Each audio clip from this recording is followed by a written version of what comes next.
കേരള തീരത്തെ മത്സ്യസമ്പത്ത് വർദ്ധിപ്പിക്കുക എന്ന ലക്ഷ്യത്തോടെയാണ് മീനിന്റെ പ്രജനനകാലമായ മഴക്കാലത്ത് ട്രോളിംഗ് നിരോധനം ഏർപ്പെടുത്തുന്നത്. 45 ദിവസത്തേക്ക് യന്ത്രവൽകൃത ബോട്ടുകൾക്കാണ് നിരോധനം പ്രഖ്യാപിക്കുന്നത്. ഈ വർഷത്തെ ട്രോളിംഗ് നിരോധനം കഴിഞ്ഞ ശനിയാഴ്ചയാണ് അവസാനിച്ചത്. ആഴ്ചകൾ നീണ്ട കാത്തിരിപ്പിനൊടുവിൽ വിപുലമായ ഒരുക്കങ്ങളോടെയാണ് മത്സ്യത്തൊഴിലാളികൾ കടലിൽ പോയത്. എന്നാൽ മുൻ വർഷങ്ങളിൽ ലഭിക്കാറുള്ളതുപോലെ ഇത്തവണ മീൻ ലഭിക്കുന്നില്ലെന്നാണ് തൊഴിലാളികൾ പറയുന്നത്. ട്രോളിംഗ് നിരോധിത കാലത്ത് ഉൾക്കടലിൽ എന്താണ് സംഭവിക്കുന്നത് എന്ന് അറിയാൻ മാർഗമില്ലാത്തതാണ് പ്രശ്നങ്ങൾക്ക് കാരണമെന്ന് തൊഴിലാളികൾ പറയുന്നു. ട്രോളിംഗ് നിരോധനം കഴിഞ്ഞ് 40-45 ദിവസം കടലൊക്കെ അടങ്ങിയാൽ ഞങ്ങൾക്ക് അതിൻ്റെ അതായത് ഒരുപാട് മീൻ കിട്ടും. പോയിടാൻ തന്നെ ആ 45 ദിവസത്തിന് ആനുകൂല്യം ഞങ്ങൾക്ക് കിട്ടലുണ്ട്. ഈ വർഷം വളരെ കുറവാണ്. കുറവെന്ന് പറഞ്ഞാൽ കഴിഞ്ഞ വർഷം ഓരോ വർഷം കൂടുമ്പോഴും ഇത് കുറഞ്ഞാണ് വരുന്നത്.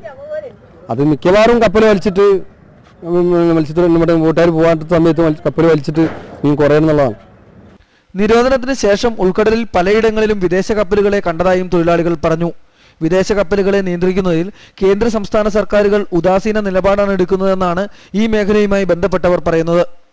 വൻതോതിൽ കയറ്റുമതി നാണ്യം നേടിത്തരുന്ന കണവ, കൂന്തൽ എന്നിവയായിരുന്നു മുൻ വർഷങ്ങളിൽ ട്രോളിംഗ് നിരോധനത്തിന് ശേഷം ഏറ്റവും അധികം ലഭിക്കുന്നത്.